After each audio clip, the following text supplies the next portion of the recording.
puedo danzar con libertad. La Iglesia Cristiana Embajadores del Rey te invita a nuestras reuniones los días viernes 5:30 de la mañana, Alborada, los domingos 8 de la mañana, servicios para toda la familia. Usted es el hijo, la hija amada de Dios, en quien Dios tiene ¿qué? Complacencia. Ven con todos los tuyos. Carrera Tercera con calle 16, enseguida del Colegio Bautista, barrio San Nicolás. Porque todos los que son guiados por el Espíritu de Dios, los tales son hijos de Dios. Por tanto, somos embajadores de Cristo. Tú eres todo lo que yo soñé y yo te amo.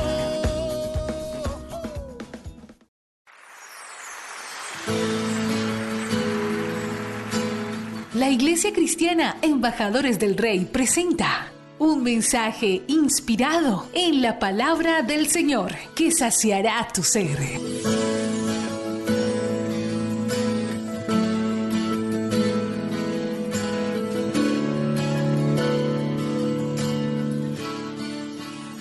¿Sabe una cosa? Me tiene sorprendido. No voy a hablar del tema hoy.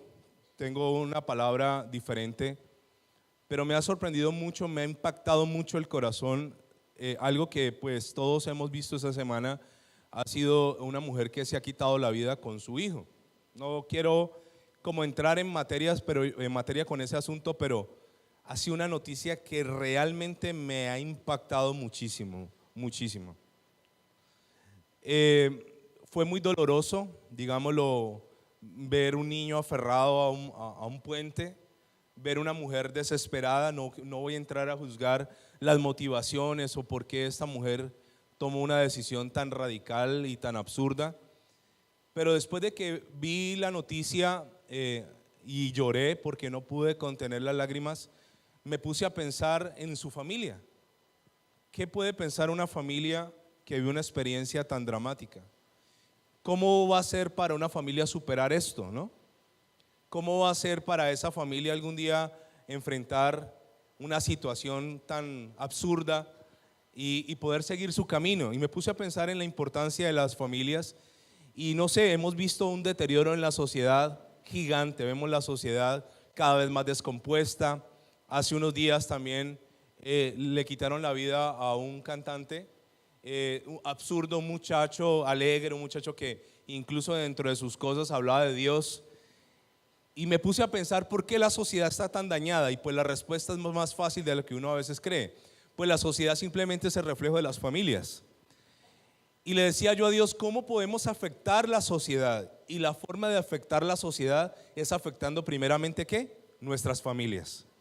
Si yo tengo una familia sana, si yo tengo un hogar sano, si yo tengo unos hijos sanos, obviamente voy a afectar para bien ¿qué? Una sociedad. Pero si estos muchachos desde la casa están viendo mal ejemplo, desde la casa tienen vacíos, desde la casa tienen situaciones que no han sido resueltas, cuando ellos van a la sociedad van a ser un problema más.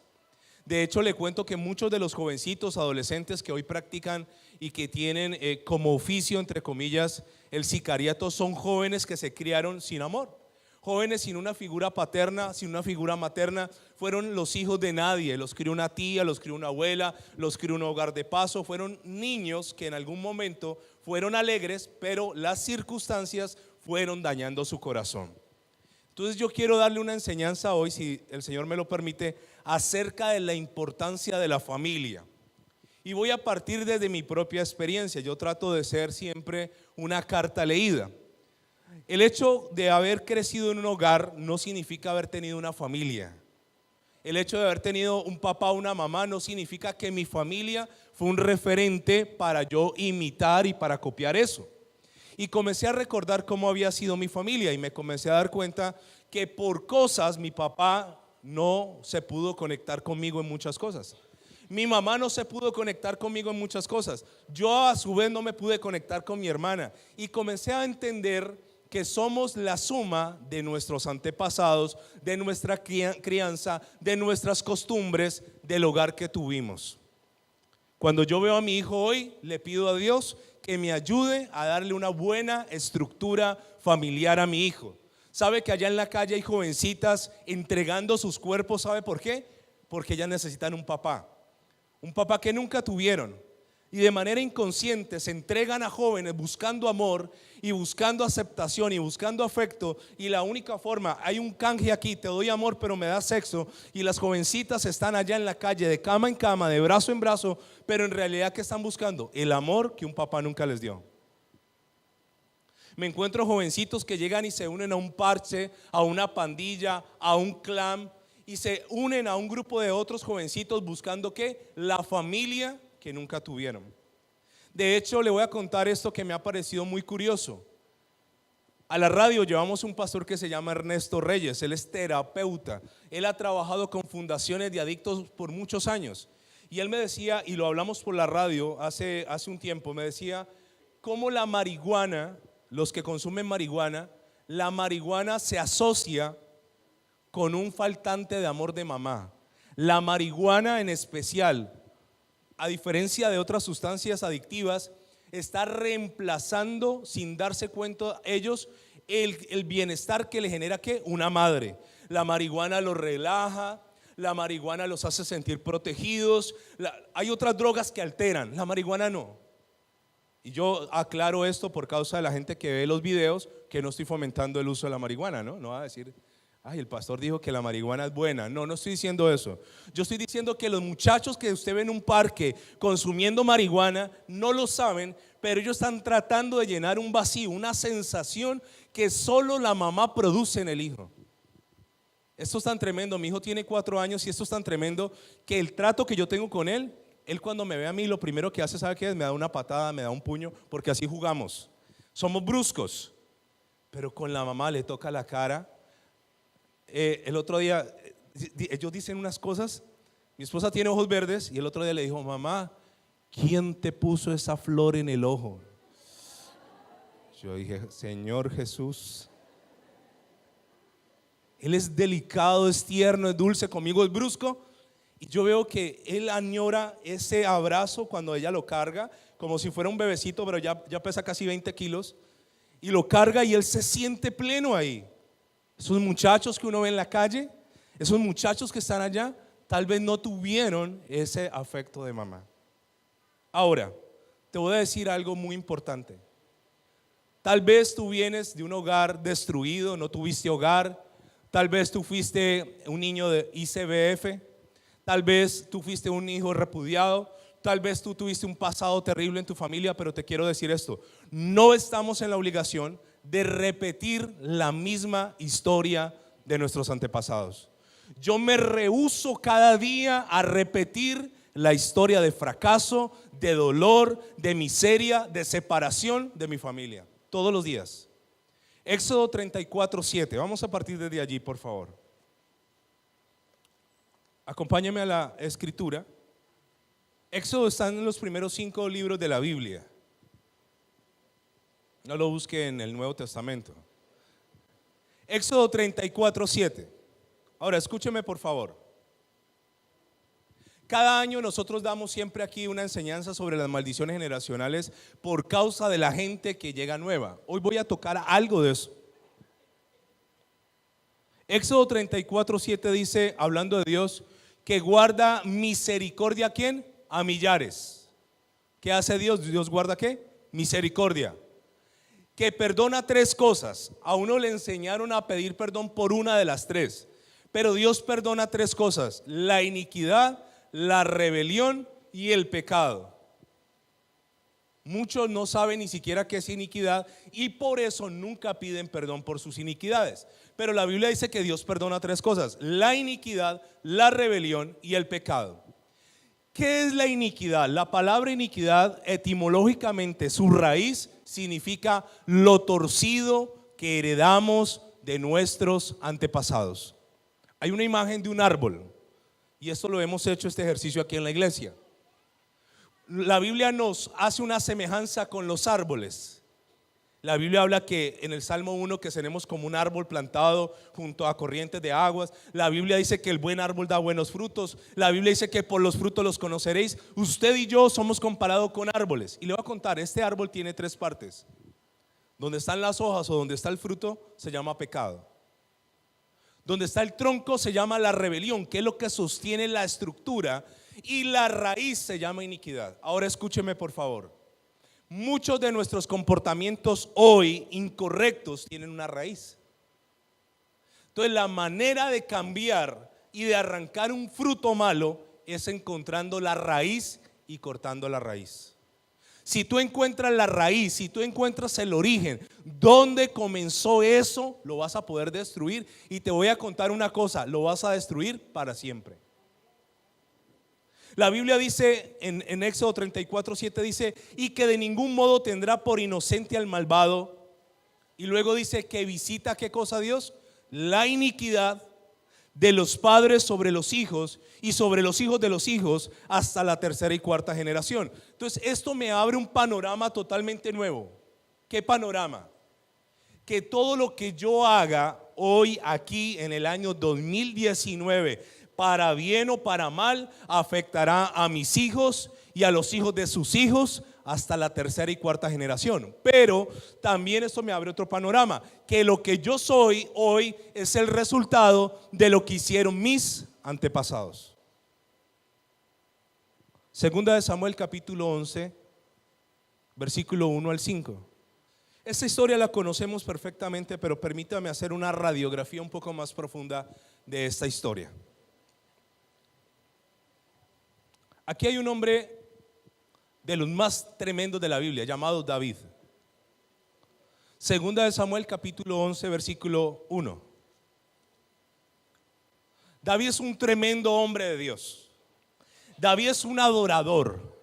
David escribe casi 100 salmos, de las mejores alabanzas jamás escritas para Dios. David es un bravo guerrero. O sea, David no dejaba gigante con cabeza. Lo que se le mira, a mí me sorprende la bravura de David.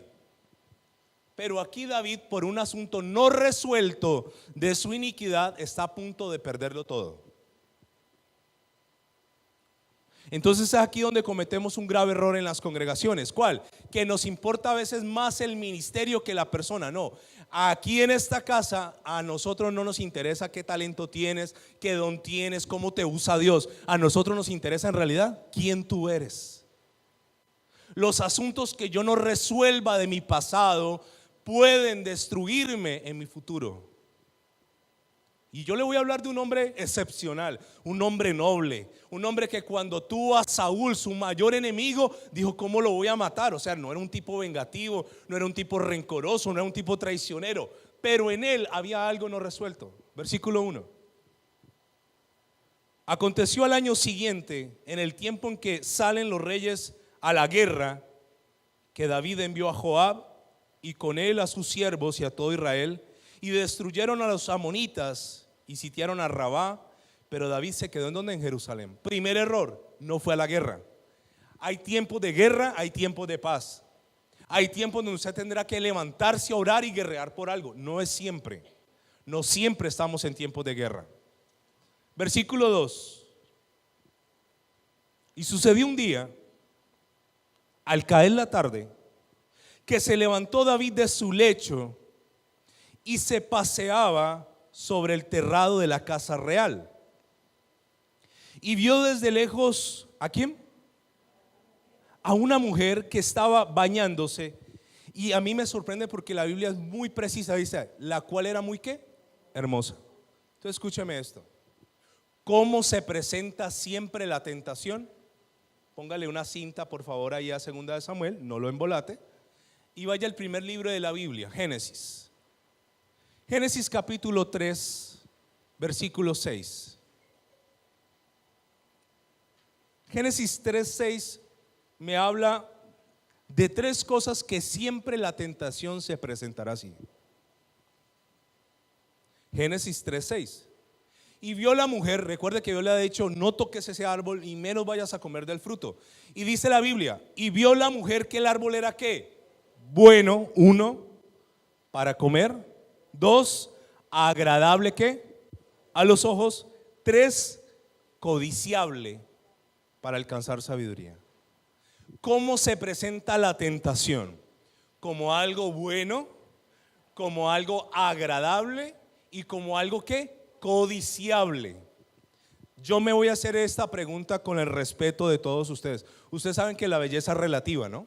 Lo que a uno le parece bonito, a otro le parece feo. ¿Sí o no? De hecho, esto no lo ve en el arte.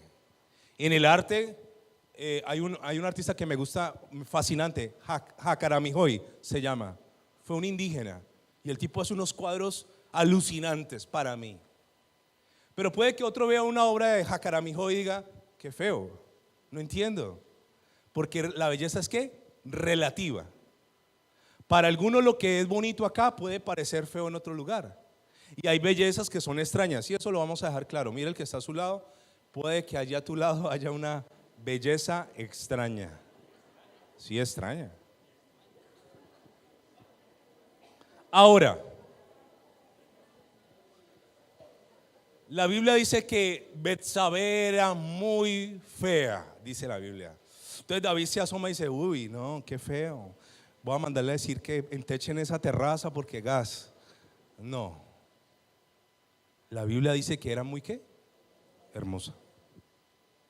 Y hermosa es agradable a los ojos, codiciable y hermosa, se ve bonita. Porque esa es la tentación.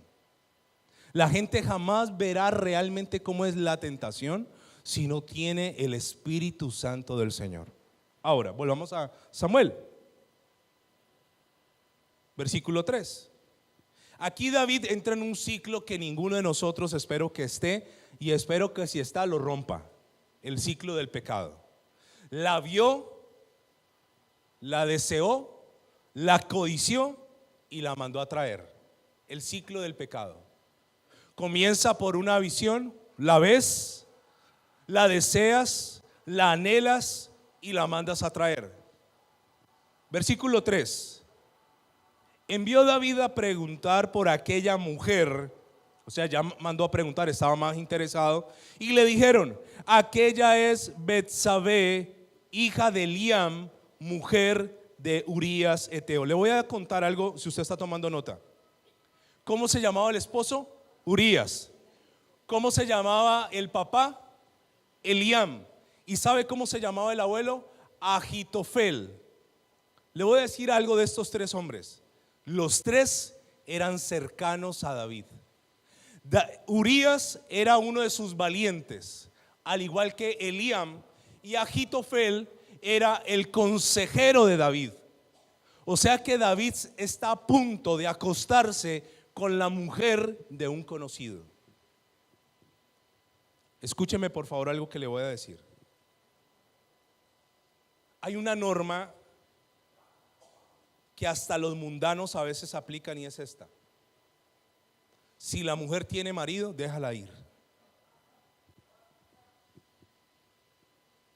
Porque le voy a decir una cosa: un pecado es la fornicación entre dos personas libres, y otra cosa muy distinta es el adulterio y sus consecuencias. A David no le importó no solo que era casada, sino que estaba casada con Urías, y que era la hija de Eliam, y que era la nieta de su consejero Ahitofel. Sigamos. Y envió David mensajeros y la tomó, y vino a él, y él durmió con ella. Luego ella se purificó ¿de qué? De su inmundicia, y se volvió a su casa. Ahora, David el adorador, David el buen rey, David el hombre conforme al corazón de Dios, había entrado en un pecado. Había comenzado un proceso de destrucción de su propia vida y como consecuencia de su propia ¿qué? Familia. ¿Sabe? David pensó que no había sucedido nada, pero mire por favor lo que dice el versículo 26. De allí mismo. Aquí ya David manda a matar a Urías. Usted conoce la historia, ¿no? Oyendo la mujer que Urías su marido, Urías era muerto, hizo duelo por su marido. Versículo 27. Y pasado el luto, envió David y la trajo a su casa, y ella fue ¿qué? Su mujer, y le dio a luz un hijo. Mas esto que David había hecho fue desagradable ante los ojos ¿de quién? De Jehová. Le voy a contar algo poderoso. David comienza en una caída libre, y en esa caída libre, en vez de parar, siempre va haciendo algo peor. Comienza con un pensamiento, luego el pensamiento baja y se vuelve un deseo, luego el deseo se vuelve una intención, luego se vuelve una obra. Listo, se acostó con ella. Allí yo siempre he pensado, se acostó, listo, Señor, perdóname, ¿qué hice? Bueno, lo primero, voy a poner la cara. Traigan a Urías, hermano, yo no sé si usted me va a matar, qué va a pasar aquí, pero yo acabo de cometer este acto con su mujer. Y allí, ¿qué había sucedido? Había parado esa avalancha. Pero normalmente una mentira lleva a otra mentira, un pecado lleva a otro pecado, y así sucesivamente hasta que esto se vuelve una bola de nieve que no se puede parar. David dijo, ¿qué hago? Y en un acto de miseria manda a asesinar a Urías. Aquí tengo dos abogados, yo, Mario, Carlos, y dentro del homicidio hay dos, me perdonan ellos dos, pero hay dos términos. Una cosa es el homicidio culposo y otra el homicidio doloso, ¿sí? ¿Qué es un homicidio culposo? Cuando una persona va manejando su automóvil y de pronto un peatón se cruza y lo mata y dice, ay, ¿qué hice? Y no fue mi intención.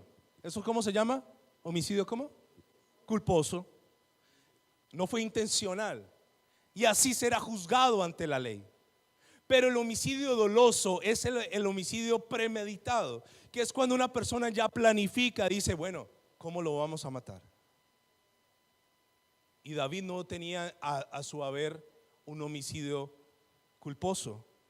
Él planeó literalmente una muerte. Y de pasar de adulterar, ahora ya está en el rango del homicida.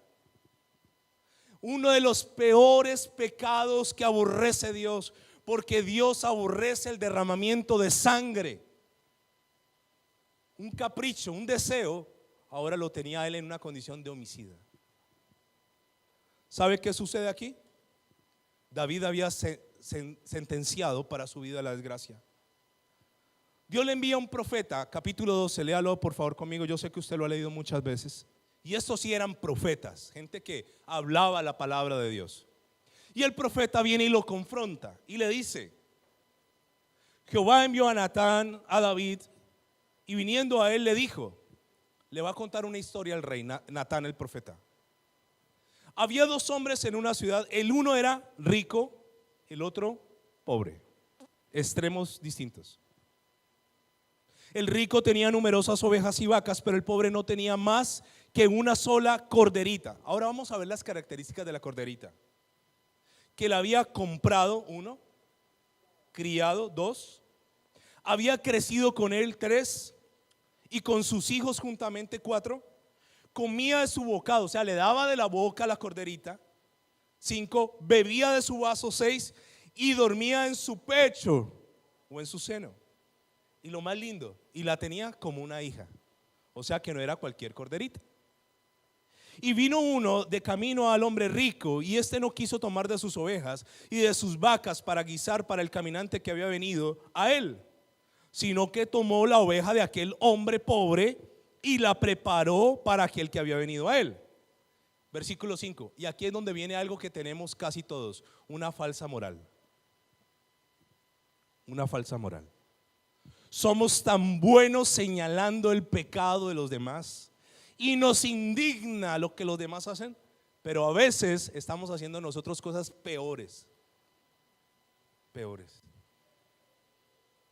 Yo le tengo miedo a la gente que a toda hora está señalando, juzgando, criticando, sube mensajes de juicio y eso, Facebook del juicio, condenación. Normalmente esa persona está escondiendo su propia bajeza. Eso es lo que se llama proyección. Proyecto hacia allá lo malo de los demás para que no me ausculten a mí. Y David, en un arranque de doble moral, hace esto. Entonces se encendió el furor de David en gran manera contra aquel hombre y dijo a Natán: vive Jehová, que el que tal hizo es digno de muerte. Para David, haber matado una oveja era merecedor de que muriera. Pero él acababa de asesinar a un tipo por una mujer.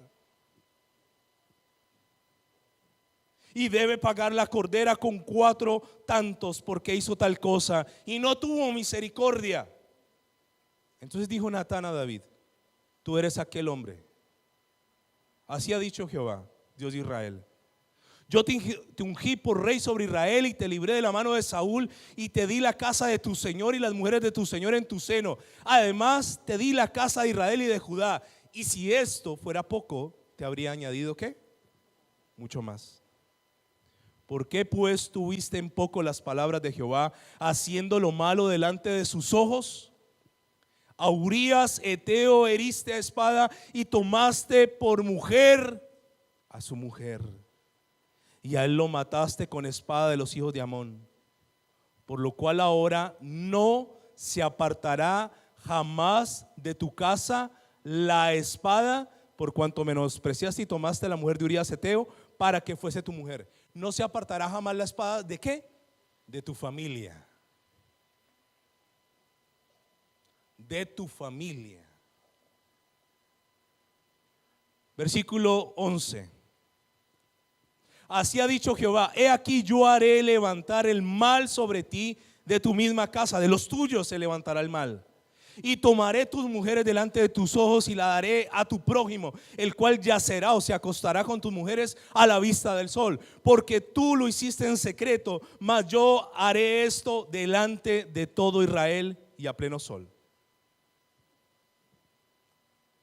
El diablo tienta y luego el diablo acusa. El diablo tapa y luego el diablo es el mismo que te echa al agua. Y a mí me sorprende cómo David echa a perder todo por una mujer, por Dios. Ahora, lo más increíble de esta historia es que David tenía varias esposas. Garoso.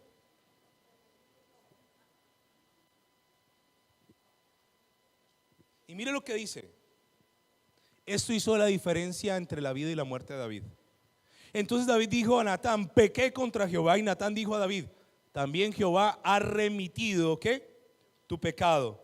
La palabra remitir significa absolver, eximir, perdonar, condonar, liberar, descargar. Aunque fue remitido, ¿tendrá qué? Consecuencias. De nosotros tenemos una costumbre: pecamos y pensamos que no va a ocurrir nada, porque es que Dios es ¿qué? Muy bueno. Yo le cuento esto: si no hubiese un castigo por el pecado, yo sé que muchos de los que están aquí estarían hoy en pecado. Pero ¿qué los detiene? El castigo. Sigue diciendo la historia. Dice: mas por cuanto con este asunto hiciste ¿qué cosa? Blasfemar a los enemigos de Jehová, el hijo que te ha nacido ciertamente ¿qué?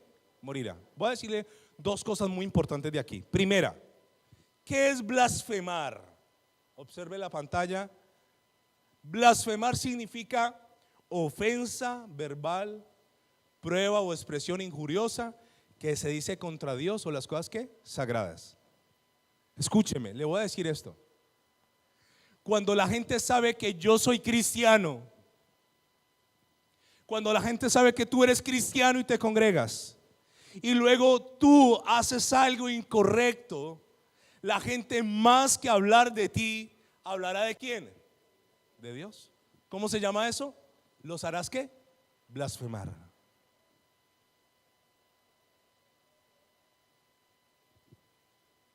Porque es que no está solo en juego tu honra, está en juego la honra de Dios. Ay, mire esa cristiana con la que salió, y es que cristiana, y mire haciendo estas cosas, mire ese cristiano, y mire. ¿Usted nunca ha escuchado eso? Cristiano es seguidor ¿de quién? De Cristo.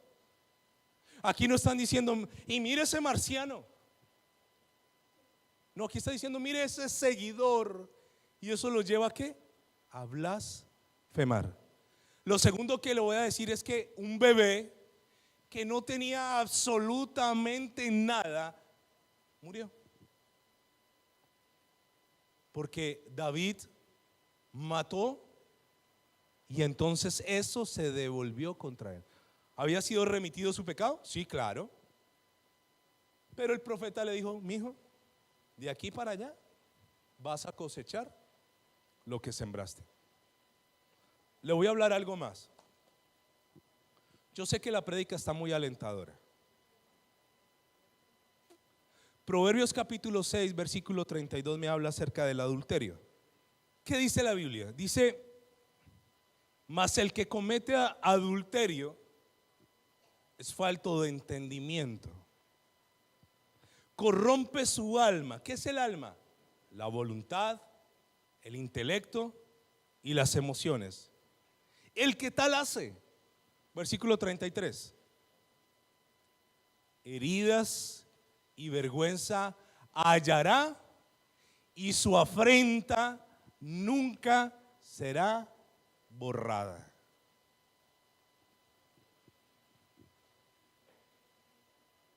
Escúcheme, Dios sabe con el temor que yo estoy dando esta palabra. ¿Sabe por qué?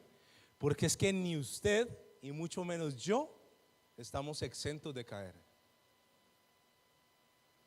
De hecho, si a alguien en este lugar el diablo quisiera haberlo metido en un lío de esos, sería a mí. Dice que el que adultera primero no tiene ¿qué? Entendimiento. No es muy inteligente hacerlo. Y luego dice que vendrá sobre su vida ¿qué? La afrenta, la vergüenza. Y puede que tu mujer o puede que tu marido te diga, listo, mija, la perdono, pero allí quedará la espinita. Allí quedará. Ahora, ¿qué sucede con los hijos de David? Segunda de Samuel, capítulo 16.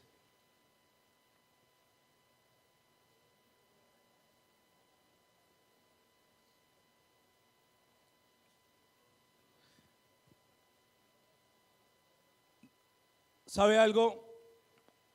David fue un hombre con muchas mujeres. Con muchas mujeres. Para que lo busquen en la casa de las mujeres de David, tuvo 19 mujeres. Más o menos. Son conocidas aproximadamente 10. Es conocida Mical, Abigail, Maaca, Ainam, Agüit, Egla, Abital, Betsabé, son las más conocidas. Pero le voy a decir esto. ¿Usted recuerda quién es un personaje llamado Agitofel? ¿Quién es este man? ¿El abuelo de quién? De Betsabé. Ahora ese abuelo ofendido, porque es que el adulterio no solo daña a la persona, daña a una familia, daña un hogar, daña un propósito, daña unos hijos, daña unas generaciones. Mire, métase con la persona que usted quiera meterse, pero nunca se meta con una persona casada. Nunca. No lo hagas. No lo hagas. De hecho, no comprendo cómo hay personas que ven a una persona casada y se interesan. Vas a meterte en problemas graves. Y Agitofel, que era el consejero del rey, cuando Dios se le quita a David de protegerlo, ahora él comienza a aconsejar a un hijo llamado Absalón. Y como Dios le había dicho, de tu propia casa levantaré mal para ti, ahora este era el consejero malo del hijo de David. Miren lo que dice el versículo 21 de 2 de Samuel 16. Y Agitofel dijo a Absalón: llégate a las concubinas de tu padre, que él dejó para guardar la casa, y todo el pueblo de Israel oirá que te has hecho aborrecible a tu padre, y así se fortalecerán las manos de todos los que están ¿qué? Contigo. Entonces pusieron para Absalón una tienda sobre el terrado. Mire la paradoja. ¿Qué le hicieron? Una tienda, una carpa. ¿En dónde? En la terraza, donde todo comenzó.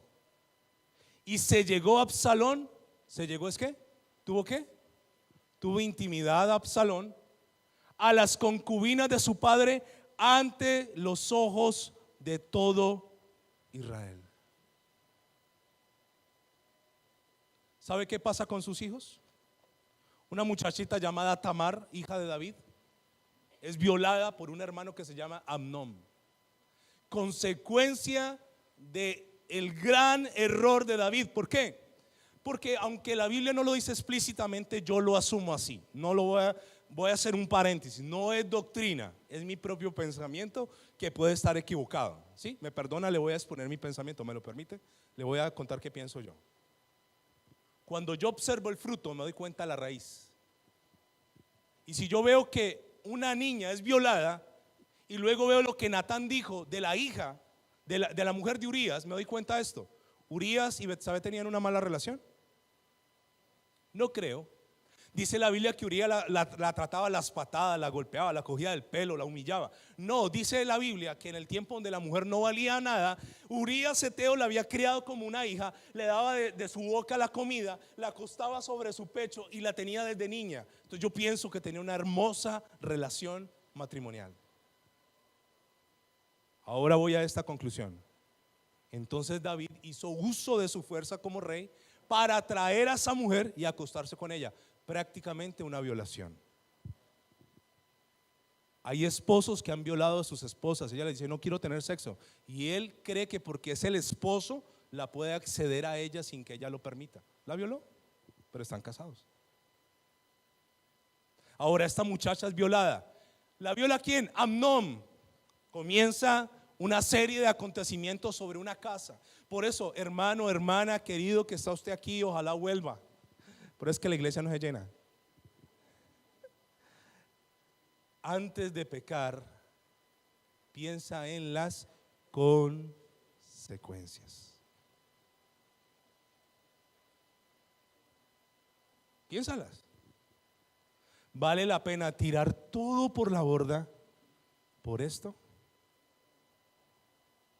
¿Qué pasó entonces? Absalón fue donde su papá y le dijo: papá, ¿qué hacemos con Amnón? Y como el papá no tenía algo que se llama testimonio, como un papá que acaba de violar a una mujer, que acaba de matar el marido, él va, sí, tráigamelo, yo lo corrijo. ¿Cómo? Si hay algo que al joven le molesta de sus padres, es que diga una cosa y haga otra. ¿Cómo lo corrige David? Papá, es que la acaba de violar. Ah, pero verdad, papá, que vos también le hiciste la vuelta a Betsabé, ¿no? ¿Cómo? Entonces, ¿sabe qué hace Absalón? Asesina a su hermano Amnón. Y Absalón, no contento, luego quiere venir a matar al rey y termina muerto. Y así sucesivamente. ¿Por qué? Porque Dios visita la iniquidad de los padres sobre los hijos hasta la tercera y cuarta generación. Ahora, ¿de dónde viene todo esto? ¿Por qué David hizo esto si era tan buen muchacho? Primera de Samuel capítulo 16 versículo 1. Había un rey llamado Saúl, pero Dios se cansó de Saúl y de su desobediencia. Versículo 1. Dijo Jehová a Samuel. ¿Quién era Samuel? El profeta, la voz de Dios de su momento. Le dijo: ¿hasta cuándo llorarás a Saúl, habiéndolo yo desechado, para que no reine sobre Israel? Llena tu cuerno de aceite y ven, y te enviaré a Isaí de Belén, porque de sus hijos me he provisto ¿qué? Un rey. Entonces ya Dios dice: este no quiso, listo, siguiente. Así es Dios, me fascina. Dios no es Dios todo rogón de Facebook. Yo sé que no le vas a dar like. ¿Es Dios que te ruega para que seas salvo? Eso es una imagen incorrecta del evangelio. El evangelio no es para mendigos, el evangelio es para príncipes. Ay, vení, anda a la iglesia, vení, por favor. No, hermano. Nosotros estamos aquí ganando la eternidad. ¿Y sabe qué ocurre? Él se va, Mire, la gente le tenía tanto miedo cuando veían al profeta, ¿no? Qué miedo que llegue un profeta. Versículo 4. Hizo pues Samuel como le dijo Jehová, y luego que él se llegó a Belén, los ancianos de la ciudad salieron a recibirle. ¿Con qué? Con miedo, dijeron: ¿es pacífica tu venida? Él dijo: sí, vengo a ofrecer sacrificios a Jehová. Versículo 6. Él llega a la casa de Isaí. Y aconteció que cuando ellos vinieron, vino Eliab y dijo: de cierto delante de Jehová ha estado ungido. Y Jehová respondió a Samuel. Aquí él comienza a mirar los hijos que tenía Isaí. El primer hijo que sale, ¿cómo se llama? Eliab. Y el profeta dice: este es el ungido. Y Dios le dice algo que todo hombre y mujer soltera debería saber. Jehová respondió a Samuel: no mires a su parecer ni a lo grande de su estatura, porque yo lo desecho. Porque Jehová no mira lo que mira el hombre, pues el hombre mira lo que está delante de sus ojos, pero Jehová mira el corazón. Él llega a la casa de Isaí. Dios me envió. ¿A qué? A ungir un rey. Ah, bueno, entonces sale el primero, Eliab. No, este no es. Versículo 8. Entonces llamó Isaí a Abinadab, el segundo, y lo hizo pasar delante de Samuel, el cual dijo: tampoco es este el que ha escogido Jehová. Versículo 9. Hizo luego pasar Isaí, el papá de David, a Sama, y él le dijo: tampoco es este el elegido de Jehová. E hizo pasar Isaí 7 hijos suyos delante de Samuel, pero Samuel dijo a Isaí: Jehová no ha elegido a estos. Entonces escúcheme, ¿cuántos hijos hizo pasar Isaí? Me llama mucho la atención esto. Si tú tienes hijos y llega una figura pública, poderosa, y te dice: Dios me ha dicho que de estos hijos voy a sacar el próximo presidente de Colombia, ¿usted qué hace? Lo llama a todos. Lo llama, el próximo presidente de esta nación, llámelos a todos. Pero Isaí, ni él ni sus hermanos piensan en David. Entonces comienzan a pasar 7 hijos. Le voy a hacer esta pregunta investigativa: ¿por qué Isaí no dijo que tenía 8 en vez de 7? Y le comenzó a pasar los mejorcitos, ¿no? El más grande. Sus 3 hijos mayores eran soldados. Y dijo: ah, este era el rey. No, no es. Entonces usted, y le agota todas las instancias, hasta que el profeta dice: ninguno es. Y mire lo que pasa más abajo. Entonces, por iniciativa, el profeta dice esto: ¿son estos todos tus hijos? Y él respondió: queda aún el menor que apacienta las ovejas. Y dijo lo siguiente, Samuel a Isaí: envía por él, porque no nos sentaremos a la mesa hasta que él venga aquí. A David no lo querían. David no estaba allí. La gente que ha estudiado en profundidad esto llegan a una conclusión: David no era hijo legítimo en el matrimonio de Isaí. 2 cosas que le voy a decir. Primero, no lo tuvieron en cuenta. Entonces el profeta dice: qué raro, qué extraño, Dios me dijo que era aquí. ¿Son todos tus hijos? Ah, sí, queda uno. Ah, pero ese es el menor. O sea, ni el papá creía en él. Ahora, ¿dónde estaba el hijo menor? Cuidando ovejas, oficio que normalmente no hacía un muchacho. Porque imagínese uno andando con ovejas. Las ovejas atraen ¿qué? ¿Ah? Lobos, leones y osos. Entonces usted mandaría a un peladito menor de edad a que cuide ovejas, sabiendo que se va a tener sí o sí, tarde o temprano, que enfrentarse con lobos, ovejas y osos. No. De pronto la esperanza era que en una de esas algún oso se lo almorzara. Le voy a decir algo más. Salmo 51, versículo 5. Este salmo lo escribió David después de pecar con Betsabé, pero no después de que pecó. Dijo: ay, pequé, Señor, he aquí. No, fue después de que pecó y fue confrontado. Y David llega a una conclusión: he aquí, en maldad he sido formado, y en pecado me concibió. ¿Quién? ¿Quién engendra? El hombre. ¿Quién concibe? La mamá. Entonces vamos a llegar a una conclusión. El pecado de David era que su mamá posiblemente hizo algo incorrecto con otro hombre y nació David. Por eso justificamos el rechazo de Isaías. ¿Ante quién? Ante David. Un rechazo. Un rechazo. Yo no veo amor aquí. Ahora, como David no se pudo conectar bien con su papá, tampoco David se pudo conectar bien ¿con quién? Con sus hijos. Es así. La falta de la paternidad llevó a David a esto. David fue buen rey, fue un gran guerrero, un gran salmista, pero un pésimo padre. Pésimo padre. ¿Sabe que en la Biblia sí se hace menciones a algunas mujeres madres de hombres importantes?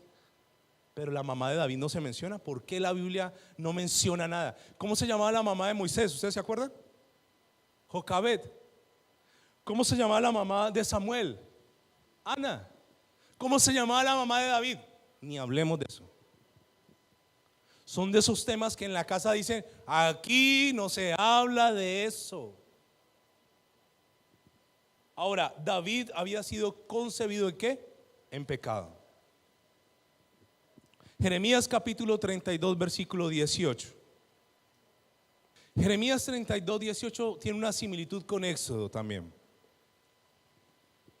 Prácticamente dice lo mismo. Dice, hablando de Dios, que haces misericordia a millares. Dios es ¿qué? Misericordioso. Pero también ¿qué hace Dios? Que castigas la maldad de los padres. Ahora subraya esta palabrita, en. ¿Dónde castiga Dios la maldad de los padres? ¿En dónde? ¿En ellos?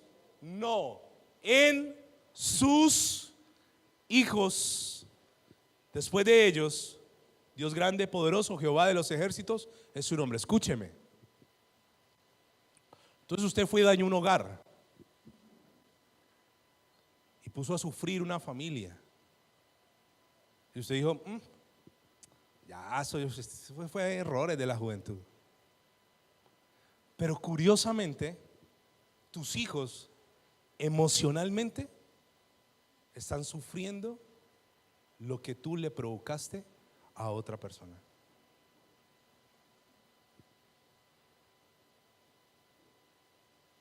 Es curioso. Dios castiga la maldad en los hijos. El hijo que vio la desnudez de Noé, ¿cómo se llama? ¿Ah? Cam. Y Noé se levantó de su borrachera así con resaca y dijo, maldito sea ¿quién? ¿Quién es Canaán? El hijo de Cam. ¿Sabe que los hebreos sabían esto? El tema de las maldiciones generacionales. Juan capítulo 9 versículo 1 y 2. Al pasar Jesús vio a un hombre ciego ¿de qué? De nacimiento. ¿Cómo estaba ciego? ¿Perdió los ojos en un accidente? No, nació como ciego. Y los discípulos le van a formular una pregunta. Sigamos. Y le preguntaron sus discípulos, Rabí, ¿quién pecó? ¿Este o sus padres para que haya nacido qué? El Señor luego dice, no, este nació así para la gloria de Dios. Pero ellos sabían que tal vez ese que nació ciego era porque sus padres habían hecho algo que incorrecto. Por causa del tiempo, regáleme 5 minutos más, por favor. ¿Quién me regala 5 minutos? A ver. 5, 10, 15, 20, 30. Muy bien. Le voy a decir esto. Hay un hijo de David que a mí me conmueve, Salomón. Y en la vida no es tan importante cómo uno comience, sino cómo uno termine. Eso métaselo en el corazón. Lo importante aquí es cómo usted termine, no cómo comenzó. Y Salomón comenzó bien. Salomón, la instrucción que le dio su papá, le dijo a Salomón, sé hombre para guardar, para cumplir, para hacer todo lo que yo te mando. Sé hombre, Salomón. Pero Salomón termina desviándose Y en la Biblia hay un título que yo a veces quisiera como que no estuviera allí: Apostasía y dificultades de Salomón. Primera de Reyes capítulo 11, y con este pasaje quiero terminar. Primera de Reyes capítulo 11, versículo 1 en adelante. Salomón sirvió a Dios. Salomón edificó un templo. ¡Wow! Con oro. Nunca jamás un edificio en la tierra ha sido tan extraordinario como el templo que Salomón le edificó a Dios. Bien, Salomón. Pero al final terminó mal. Primera de Reyes dice: pero el rey Salomón, ¿hijo de quién era Salomón? De David. ¿Con cuál de las mujeres era hijo? Con Betsabe. O sea que por punta y punta el pobre estaba sellado el fracaso. Pero el rey Salomón, y me llama esta atención esta palabra, amó, además de la hija de Faraón, a muchas mujeres extranjeras. Escúcheme atentamente algo que le voy a decir. Se lo digo solo para que lo busque en su casa. En Deuteronomio 7 del 3 al 4 dice: Dios le había prohibido a la gente que se mezclara. No emparentarás con ellas, no darás tu hija a su hijo, ni tomarás a su hija para tu hijo, porque desviará tu hijo de en pos de mí y servirá a dioses ajenos, y el furor de Jehová se encenderá sobre vosotros y te destruirá pronto. Deuteronomio 7, 3 y 4. Dios le había dicho al pueblo: no se mezcle. Ahora se lo voy a poner aquí. Si usted está soltero o soltera, no se mezcle, porque terminará desviándote de la adoración a Jehová tu Dios. No se fije en las filisteas. Ay, pastor, es que aquí no hay nada. Llegará. O llega o algo pasa.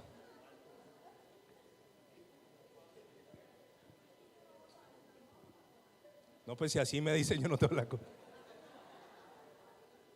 Y mire lo que dice: pero el rey Salomón amó. Ay, a mí me llama la atención cómo un hombre puede: te amo, te amo, te amo, te amo, te amo, te amo, te amo, te amo. Y dice: amó a muchas mujeres extranjeras. Pero le quiero hablar de dos detalles aquí importantes: a las de Moab y a las de Amón. ¿Sabe que las moabitas y las amonitas venían del incesto de las hijas de Lot?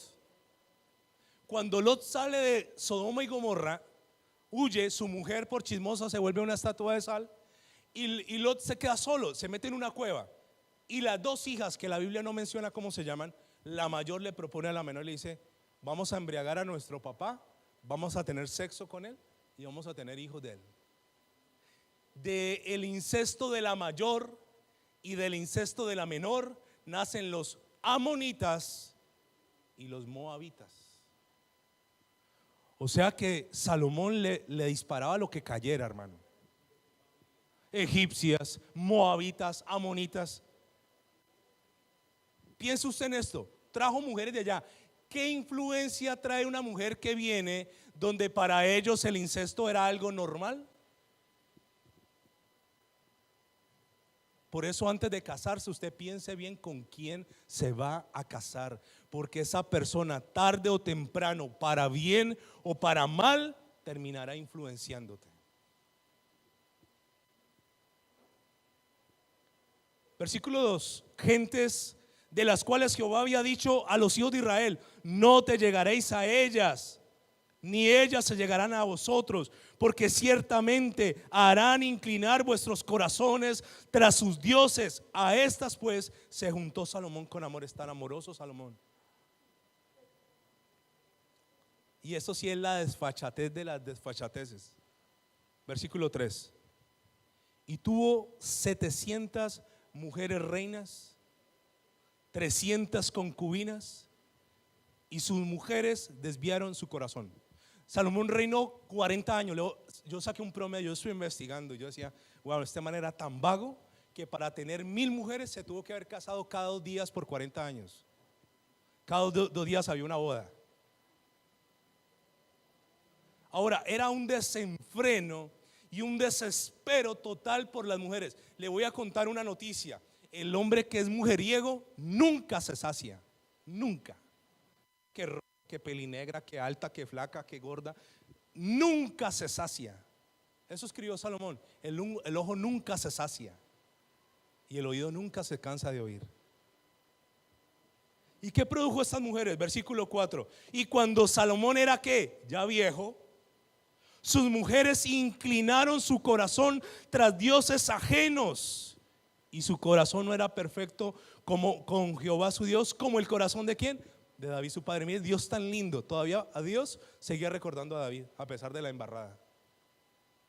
Porque Salomón ahora siguió a Jehová, edificó templo a Jehová. Pero mire lo que dice: siguió a Astoret, diosa de los sidonios, a Milcom, ídolo abominable de los amonitas.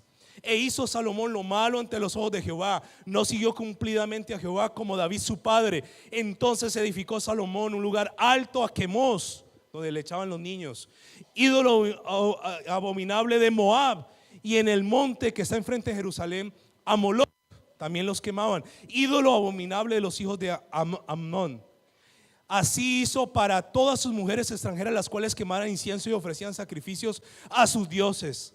Y se enojó Jehová contra Salomón, por cuanto su corazón se había apartado de Jehová su Dios de Israel, que le había aparecido 2 veces, y le había mandado acerca de esto, que no siguiese a dioses ajenos, mas él no guardó lo que le mandó Jehová. Versículo 11. Y dijo Jehová a Salomón: por cuanto ha habido esto en ti, y no has guardado mi pacto, mis estatutos que yo te mandé, romperé de ti el reino y lo entregaré a tu siervo. Sin embargo, no lo haré en tus días. ¿Por amor a quién? A David tu padre. Lo romperé de la mano de quién? De tu hijo. Isaí no se conectó bien con David, David no se conectó bien con Salomón, y Salomón no se conectó jamás bien ¿con quiénes? Con sus hijos. ¿Cuántas mujeres le dieron? ¿Cuántos hijos le dieron a estas 1000 mujeres? No está registrado. Habla de 4 principales, pero yo me alcanzo a imaginar que la camada era grande. Un mal padre que venía de un mal padre que venía de un mal padre. Lástima el tiempo, pero le voy a decir esto. Terminemos allí por hoy, pero le voy a decir esto. Muchos de nosotros no tuvimos papá, no tuvimos mamá, no tuvimos un buen hogar. Muchos de nosotros nos echaban: váyase aquí, no opine, no hable, no diga, usted no sirve. La típica frase de mamá enojada: yo no sé para qué nació, usted es una desgracia. Le voy a dar la buena noticia. En Dios, a través de algo que David no pudo acceder, la cruz del Calvario, la Biblia dice que Jesús se hizo maldito para que en él yo sea ¿qué? Bendito. Entonces, si usted va a la cruz del Calvario y le entrega a Dios todas sus maldiciones generacionales y hace un proceso de rompimiento de las mismas, le puedo garantizar que usted no va a repetir la historia de fracaso y de dolor de su casa. Hoy puedo danzar con libertad. La Iglesia Cristiana Embajadores del Rey te invita a nuestras reuniones los días viernes 5:30 de la mañana, Alborada, los domingos 8 de la mañana, servicios para toda la familia. Usted es el hijo, la hija amada de Dios, en quien Dios tiene ¿qué? Complacencia. Ven con todos los tuyos. Carrera Tercera con calle 16, enseguida del Colegio Bautista, barrio San Nicolás. Porque todos los que son guiados por el Espíritu de Dios, los tales son hijos de Dios. Por tanto, somos embajadores de Cristo. Tú eres todo lo que yo soñé, yo te amo.